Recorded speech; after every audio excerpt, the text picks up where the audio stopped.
আসসালামু আলাইকুম। প্রিয় দর্শক, অন্য মঞ্চের আলাপ চাইতে আপনাদের সকলকে আমন্ত্রণ জানাচ্ছি। সম্মানিত দর্শক, বাংলাদেশে জুলাই আগস্ট বিপ্লবের যে পরবর্তী 10 মাস 11 মাস চলে গেল এবং সেই বিপ্লব পরবর্তী যে বর্ষপূর্তি, সেই বর্ষপূর্তির সময় আমরা পালন করছি 2024 সনের যে উত্তাল জুলাই।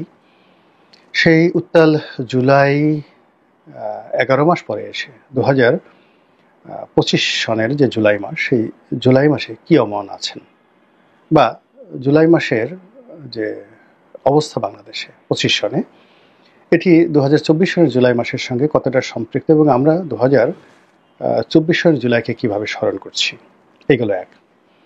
2 নম্বর হলো যে আগস্ট মাসের 5 তারিখ 2024, যেদিন শেখ হাসিনার পতন হয়েছিল এবং সারা বাংলাদেশে যে উৎসব এবং সেদিন যা কিছু হয়েছিল এই বাংলায়, অমন ঘটনা এ জীবনে আমি দেখিনি।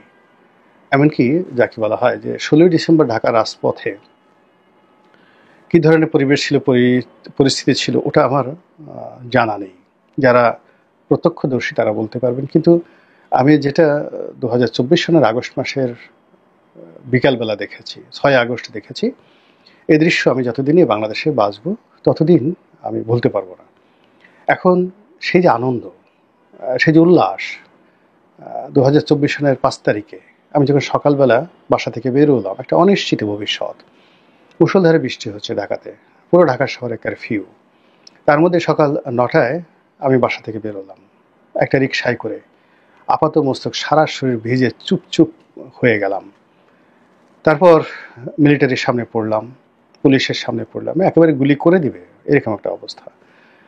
এবং আমি আমার যেটা পরিচিতি আছে বা ফেজ আছে, ওটা প্রদর্শন করার সময় আমি পাচ্ছিলাম না। এর কারণ হলো আমি যে রিকশাতে ছিলাম, রিকশার হুড টানা ছিল, সামনের পর্দা ছিল।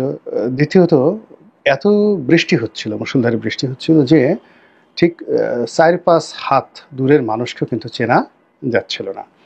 তো কাজেই সেই কারফিউ ভঙ্গ করে আমার রিক্সাটি যে চলছিল এবং সেটাকে উপলক্ষ করে থামানোর জন্য বা সেটাকে ধরাশায়ী করার জন্য যেভাবে বন্দুকের নল উঠানো হচ্ছিল এবং যেভাবে বন্দুকধারীরা গালাগাল করছিল, ওই দৃশ্য আমি কখনো ভুলব না। আমার ভয় ছিল না, আতঙ্ক ছিল না, কিন্তু আমি এটা দেখেছিলাম, যেটা আমার জন্মের পরে বাংলাদেশে আমি কখনো দেখিনি। তো সেই রকম ঝুঁকি নিয়ে আমার বাসা থেকে আমার অফিস পর্যন্ত প্রায় 3 ঘন্টা এদিক ওদিক বিভিন্ন গলি উপগলি ঘুরে তারপরে যখন আমি আমার অফিসে এলাম তখন দুপুর 12টা। তো দুপুর 12টা, এরপরে শেখ হাসিনার পতন হলো। আমি অফিসে বসে কাজ করলাম, ভিডিও বানালাম, ওই দিনের অনেকগুলো ভিডিও আছে। তারপরে রাত্রি 10টা 10:30টার সময় আমি বের হলাম আমার অফিস থেকে। গাড়ি ছিল না, একেবারে একাকী রাস্তায়, মানুষ উচ্ছ্বাস। আমার মনে হলো যে ইস, কেন আমি দুপুর 2টার সময় বেরোলাম না, কেন আমি 3টার সময় বেরোলাম না, আমি কেন 10টার সময় বের হলাম। আমাকে যারা চিনতেন, মানে মুহূর্তের মধ্যে সবাই চিনে গেলেন। পুরোটা পথ এই কেউ মাথায় করে নাচছে, কেউ ফুল দিচ্ছে, কেউ গণভবন থেকে আসার সময় জড়িয়ে ধরছে, কেউ একটা চুম্বন দিচ্ছে। মানে একটা অভূতপূর্ব দৃষ্টি। আমার কাছে মনে হলো যে আমি যদি 3টার সময় 4টার সময় সেই গণভবনের সামনে থাকতাম, রাজপথে থাকতাম, মানুষের ভালোবাসায় বাঁচতাম কিনা, এটা নিয়ে আমার একটা সন্দেহ। আমি মরে যেতাম। এখন আমার কাছে মনে হচ্ছে যে মরে যাওয়াটাও আমার জন্য অনেক শান্তির ছিল। আমি কেন সেই বিপদের দিনে বের হলাম, কিন্তু সুখের সময় আমি কেন রাস্তায় বের হইনি। আমি আসলে 6 তারিখও রাস্তায় বের হয়নি, 5 তারিখও রাস্তায় বের হয়নি, 8 তারিখও ক্যান্টনমেন্টে যাইনি, বঙ্গভবনেও যাইনি, গণভবনেও যাইনি, কোনো অনুষ্ঠানে যাইনি। আমি আমার মতো করে থেকেছি। এনিওয়ে, সেটা ভিন্ন একটা প্রসঙ্গ। এখন যে আনন্দের অংশীদার আমি, উচ্ছ্বাসের ভাগীদার আমি, গত 11টি মাস ধরে ধীরে ধীরে আমার সেই উৎসাহ আনন্দ বিষাদে পরিণত হয়ে গেছে আপনাদের অনেকের মতন করে। আমি যে স্বপ্ন দেখেছিলাম, যে আশা করেছিলাম, সেই আশা এবং স্বপ্ন পুরোটাই রিভার্স হয়ে গেছে।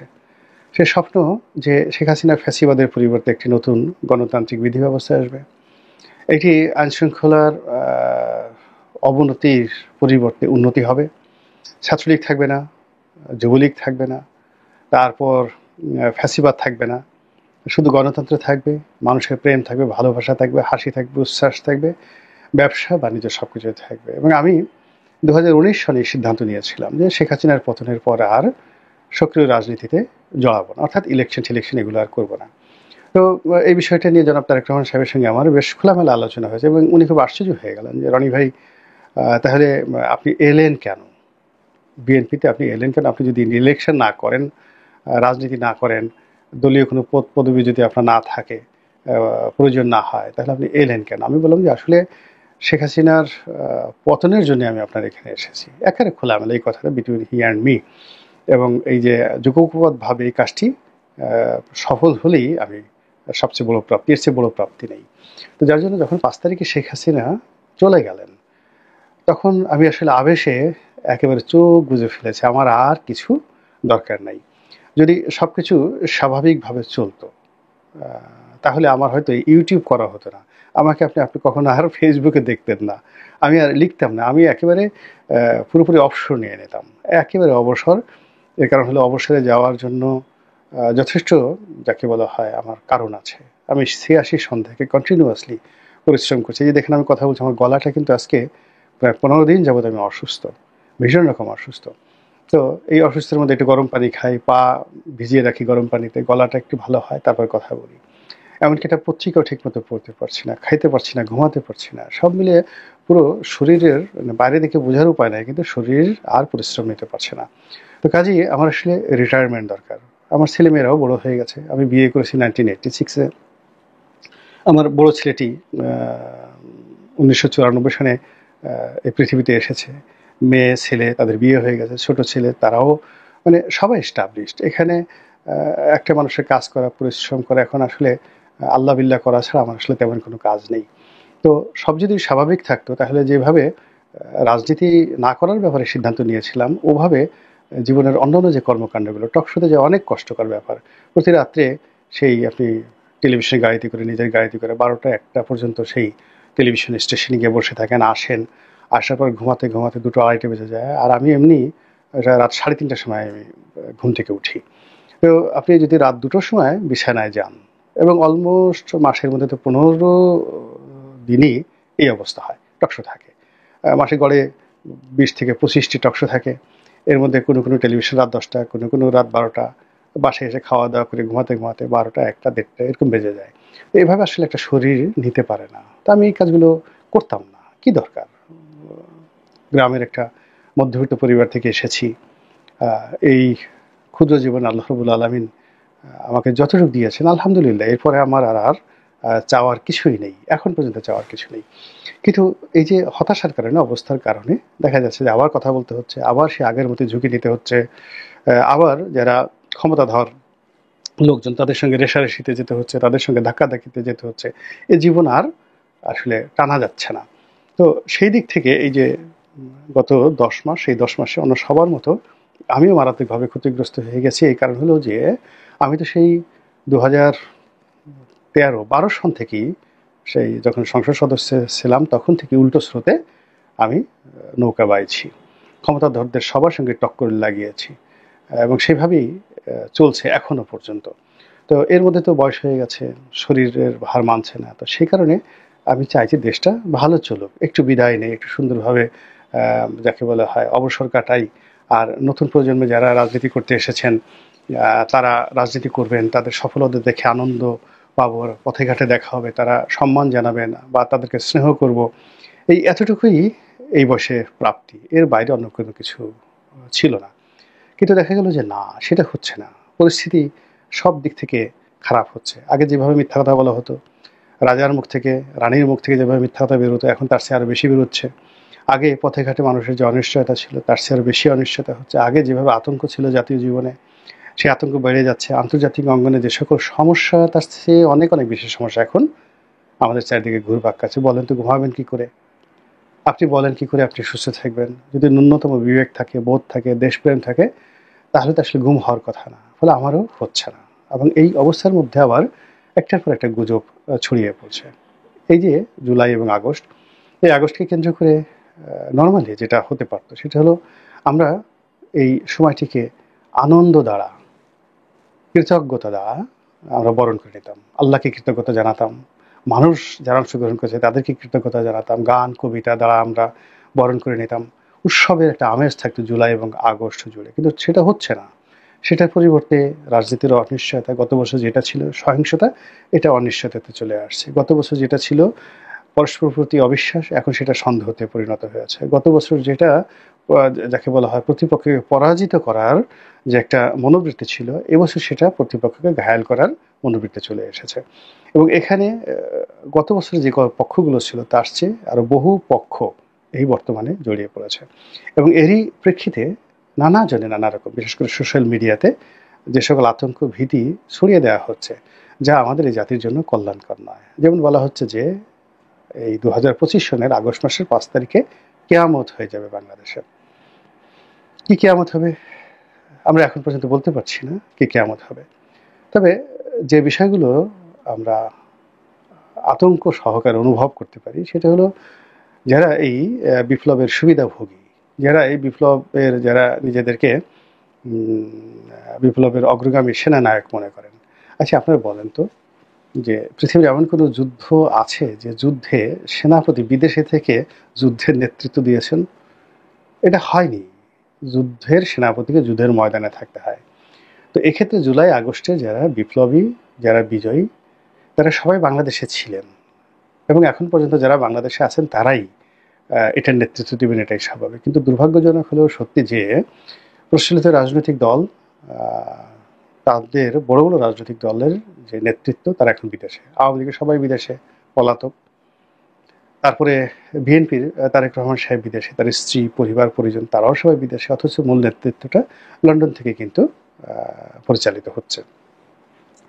ফলে লন্ডন থেকে যখন ইথারে কোনো একটি কমান্ড আসে, সেটা স্কাইপের মাধ্যমে আসুক, টেলিফোনে আসুক, যেভাবে আসুক, এটা যার কানে আসে ওটা সে কার্যকারিতা ওভাবে থাকে না। নেতা নিজে মাঠে উপস্থিত থেকে যদি কোনো একটা কাজকর্ম করতেন সেটা অনেক সুবিধা হতো। অন্যদিকে বিপ্লবের যারা হর্তাকর্তা, এই মুহূর্তে হর্তাকর্তা, তারা যদি বিপ্লবটা তাদের নিজস্ব মস্তিষ্ক প্রসূত হতো এবং নিজেদের যোগ্যতা প্রজ্ঞা মেধা অনুযায়ী যদি তারা সফল হতেন, তাহলে আজকে বিপ্লবের এই অবস্থা হতো না। বিপ্লবের মধ্যে অনেক গুণ ছিল, বিপ্লবের মধ্যে অনেক হাত ছিল, অনেক দেশি এবং বিদেশি অজ্ঞাত শক্তি এই বিপ্লবের সঙ্গে জড়িত ছিল। এখন প্রায় সব পক্ষ এই বিপ্লবের ক্রেডিট নেওয়ার জন্য টানাটানি করছে। কেউ এটার সঙ্গে ডিপ স্টেট, আমেরিকার যে ডিপ স্টেট পলিসি, সেটার যাকে বলা হয় প্রভাব খুঁজে বেড়াচ্ছে।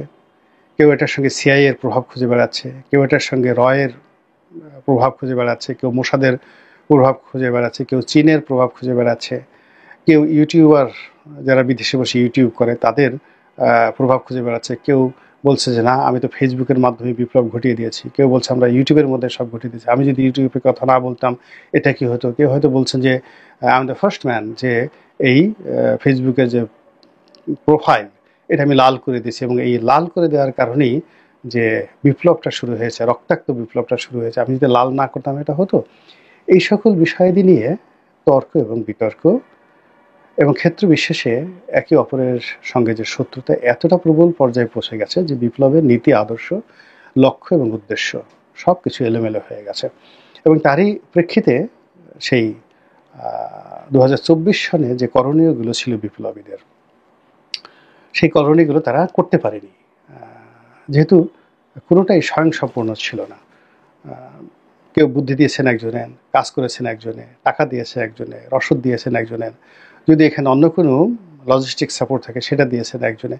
তো এই সবগুলো একত্র করে একটা পলিসি নেওয়ার মতো পরিবেশ পরিস্থিতি 2024 সনের মধ্যে হয়নি। 2025 সনে এসে দেখা গেল যে অনেক ভুল হয়ে গেছে, কিন্তু সেই ভুলগুলো শুধরানোর মতো পরিবেশ পরিস্থিতি হলো না। কেউ বললো বিপ্লবী সরকার, কেউ বললো শাহাবুদ্দিন চুপ্পুকে বঙ্গভবন থেকে তাড়াতে হবে, কেউ বলল ডক্টর মোহাম্মদ ইউনূসকে প্রেসিডেন্ট বানাতে হবে, কেউ বলল যে প্রেসিডেন্সিয়াল ফর্ম অফ গভর্নমেন্টে যেতে হবে, কেউ বলল সংবিধান ছুঁড়ে ফেলে দিতে হবে, ইত্যাদি নানা রকম কথাবার্তা 2025 সন থেকে যে শুরু হলো, যেটা এটি গত কয়েক মাসে প্রবল থেকে প্রবল আকার ধারণ করেছে। এবং পুরো শাসন ব্যবস্থা, রাষ্ট্রযন্ত্র থেকে শুরু করে এখন যারা বিপ্লবী রয়েছেন তারা, এবং একই সঙ্গে ডক্টর মোহাম্মদ ইউনূসের যে উপদেষ্টা মণ্ডলী, সবাই বিপদ এবং বিপত্তির মধ্যে পড়েছেন। এবং এরই মধ্যে আবার 2025 সনে জুলাই মাসে এসে গেল, আবার জুলাই মাসের পরে আগস্ট মাসে আসবে। এখন কি হবে আগস্ট মাসে?